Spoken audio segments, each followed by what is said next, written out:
Mga kabalik, mga ka-mindshift, quick question. Pag final ang decision, ibig bang sabihin tama na agad? Kasi ito yung nagbabanggaan sa comments natin. May nagsasabi, mali ang Supreme Court. May nagsasabi, dapat hindi makialam ang Supreme Court. May nagsasabi naman, final na yan, sumunod na kayo. So part 3 natin ngayon, hindi tayo mag-aaway sa tao. Ang usapan natin, prinsipyo, at paano tayo magiging fact-check friendly kahit mainit ang topic. Problema, sa Pilipinas ngayon, mabilis tayong mahati sa tatlong bagay. Kampi-kampi, clout versus truth, opinion na walang proseso. At dito umiinit ang issue tungkol sa impeachment kay Sara Duterte at sa ruling ng Supreme Court of the Philippines. Ang tanong, dapat bang makialam ang Supreme Court sa impeachment? Yes or no? At bonus tanong, kung final, ibig bang sabihin correct? Para fair tayo, facts muna, yung kaya nating i-check. Fact number 1, noong July 25, 2025, sinabi ng Supreme Court na unconstitutional ang Articles of Impeachment, citing one-year bar rule sa Constitution, Article 11, Section 3, Paragraph 5, at may due process discussion.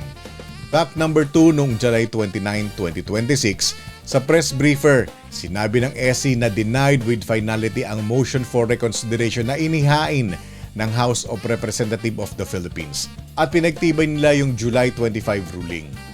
Fact number 3, sa resolution PDF uploaded January 2026, nandun yung phrases na immediately executory. No further pleadings are allowed. Let entry of judgment be issued immediately. So kung pag-uusapan natin yung final, hindi ito chismis na sa official documents. Ngayon, bakit mainit? Kasi dalawang prinsipyo ang nagbabanggaan. Side A, hands-off dapat ang Supreme Court. Logic, impeachment is political. Ang Senate of the Philippines ang sole judge kapag trial stage. So dapat Congress ang magdala hanggang dulo. Side B, SC must enforce constitutional limits. Ang logic, kahit political ang impeachment, it still lives inside the Constitution.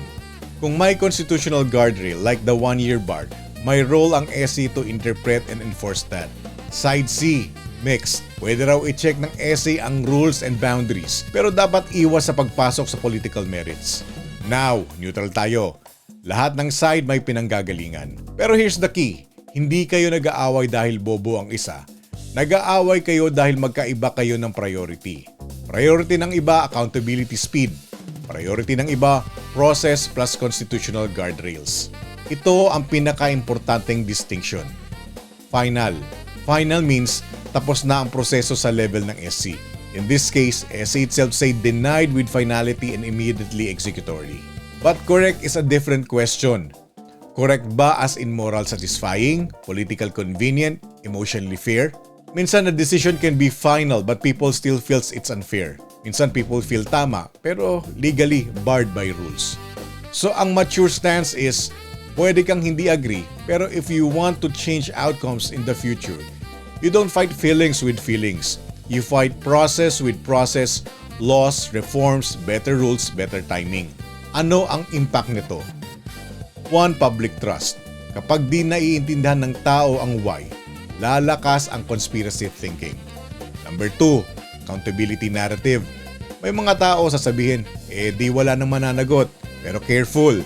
Even reporting around the July 25, 2025 ruling notes the court was focusing on the constitutional procedural issue, not deciding the truth of the allegations.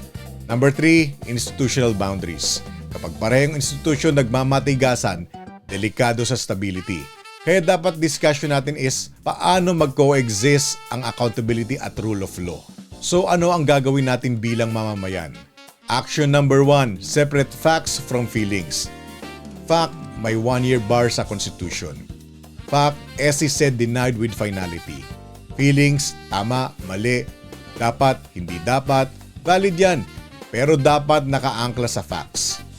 Action number 2, ask better question instead na sino ang tama. Tanong mo, anong principle ang pinapairal dito? Process or speed? Paano maa-achieve ang accountability without breaking constitutional limits? Action number 3, keep the objective united. Magkaiba tayo ng opinyon, normal. Pero iisa ang objective. Kung may magnanakaw o may kasalanan, managot. Rule of law is not the enemy of accountability. Dapat partner. Summary natin May debate talaga hands-off versus SC referee. May important distinction. Final doesn't automatically mean everyone agrees it's correct. Pero kahit magkaiba tayo ng pananaw, isa dapat ang objective accountability. Kung may kasalanan, panagutin.